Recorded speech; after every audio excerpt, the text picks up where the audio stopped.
Four lane प्रभावित हिमाचल सरकार की अनदेखी की वजह से खुद को बहुत ही अपमानित, असहाय और प्रताड़ित महसूस कर रहे हैं। ये बात हिमाचल मानव अधिकार लॉक बॉडी प्रांत अध्यक्ष राजेश पठानिया ने कही। राजेश पठानिया ने कहा कि पिछले 4 वर्षों से हिमाचल सरकार ने भू अधिग्रहण प्रभावितों को कुचलने में कोई कसर नहीं छोड़ी है। भू अधिग्रहण से प्रभावित करीब 1 लाख परिवार अपना दुखड़ा सरकार के आगे रो रहे हैं, परंतु हिमाचल सरकार के कानों पर जूं तक नहीं रेंग रही है। और अब मुख्यमंत्री 4 साल बीत जाने पर इस मामले को एनएच प्राधिकरण के समक्ष उठाने की बात कर रहे हैं। उन्होंने कहा कि जब प्रदेश का मुखिया ही ऐसी बातें करे तो लाजमी तौर पर जनता आहत होगी। सरकार ने जमीनों के दाम कौड़ियों में लगाकर लोगों के साथ भद्दा मजाक किया है। उन्होंने कहा कि सरकार ने अपने घोषणा पत्र में लिखा है कि सरकार आने पर 4 गुना मुआवजा मार्केट रेट के आधार पर दिया जाएगा, लेकिन सरकार ने उल्टा लोगों को प्रताड़ित करने का काम किया है। उन्होंने कहा कि जिस तरह से सरकार ने 4 लेन प्रभावितों की अनदेखी की है, उसी तरह हजारों प्रभावित परिवार भी अब इस सरकार को सत्ता में नहीं देखना चाहते। राजेश पठानिया ने कहा कि आगामी विधानसभा चुनावों में प्रभावित परिवार सरकार को सबक जरूर सिखाएंगे। हाल ही में अभी माननीय मुख्यमंत्री जी ने मंडी में एक वक्तव्य दिया कि हमारा जो कार्यकाल है वो 4 साल का बहुत अच्छा रहा पिछले 40 वर्ष के मुकाबले। तो मैं माननीय मुख्यमंत्री जी से जानना चाहता हूं कि ये आपको विपक्ष ने बताया कि या आपके मंत्री साहब आपको बताते हैं।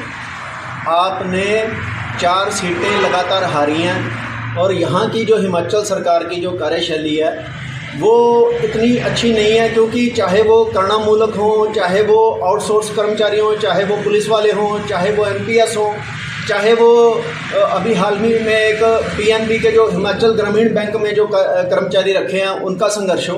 और 4 लेन के बारे में तो आपने जो कहा है वो हमें तर्कसंगत बिल्कुल भी नहीं लगता, क्योंकि आपने एक बात और बोली थी कि हमारा जो मामला है हम एनएच प्राधिकरण के आगे उठाएंगे। मुख्यमंत्री जी 4.25 साल आपकी सरकार को हो गए हैं और अभी तक आप ये सोच रहे हैं कि हम लोग इसका मामला जो है एनएचआई के ऊपर उठाएंगे।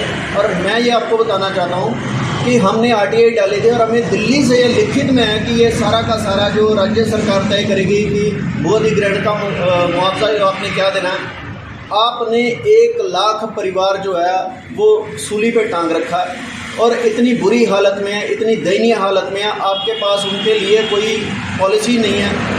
हमें लगातार झूठे वादों से ठगा जा रहा। आप इतने शीर्ष पद पर रहते हुए भी इतना झूठ बोलते हैं, ये हमारी समझ से परे है। हम अपनी ही सरकार से ठगे जा रहे हैं, क्योंकि अभी हाल ही में हमने चाहे मंडी में प्रदर्शन किया, चाहे हमने विधानसभा में जाके प्रदर्शन किया, वहाँ पे हमारी आप नहीं थे तो माननीय महेंद्र सिंह ठाकुर जी से बात हुई। उन्होंने हमें 30 जनवरी तक का समय दिया था कि हम लोग एक इसकी रिपोर्ट बना के कैबिनेट में पेश करेंगे। उस रिपोर्ट का क्या हुआ? आपने 4 साल से कमेटियाँ बनाकर जो हमें ठगा है उसका क्या किया?